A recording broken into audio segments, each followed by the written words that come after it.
Tama na. Sis. Time's up. Masyado akong napagod sa mock test, kaya kumain muna tayo. Grabe ang sweet mo. Nag-abalak ko pa talaga ng merienda natin. Oo naman, pero naalala nyo ba, it's Pi Day today. Pwede? Pwede? Oo, kasi may nabasa ako sa internet na nagsiselebrate pala ng Pi Day. Kaya ito, nagdala ako ng pizza pie. Ay, alam mo girl, parang nakalimutan ko na kasi yun. Tagal na kasi. Pwede mo ba akong i-review about pie? Alam mo kasi, Liz, math kasi yan eh. Out muna ako dyan. Mat ba? Pagdating dyan, Joshua tanungin niyo. Oh, Joshua, reviewin mo naman ako sa pie. Bye. Pie. Ganito lang yan. Pero ma.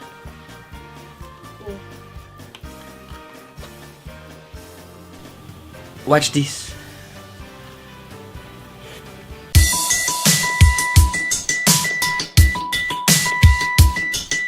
Mahilig ba kayong kumain ng buko pie, egg pie, apple pie, o kaya naman pizza pie? Natatakam ba kayo pag naririnig niyo salitang pie? Pero alam niyo ba na may pie na hindi nakakatakam pero masarap pag-aralan? Maraming interesting numbers sa geometry ang masayang pag-aralan.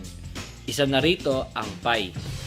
Ang 16th letter ng Greek alphabet ay ginagamit para i-represent ang mathematical constant ng pi.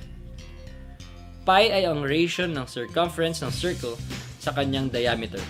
Ibig sabihin, kapag dinivide natin ang circumference at diameter ng isang circle, ang sagot ay approximately o exactly 3.14. Palaging ganito ang quotient o ratio kahit gaano man kalaki o kaliit ang circle. Every year pinagdiriwang tuwing March 14 ang Pi Day ng mga math enthusiasts. Dahil ang date na ito ay nagko-correspond sa first 3 digits ng pi, which is 3.14.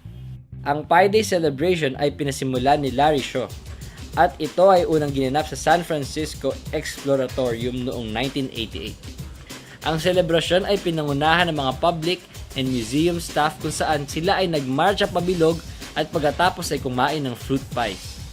Sa ngayon, maraming activities ang ginagawa during Pi Day. Madalas ay sineselebrate ito sa pamamagitan ng pie baking at pie eating contests. Ang mga math teacher naman ay ginagamit ang araw na to para mag-engage ang mga estudyante sa mga math-related activities. O di ba mga classmate, masarap i-celebrate ang araw na nag-e-enjoy ka na at marami ka pang matututunan. Always keep that in mind para laging motivated.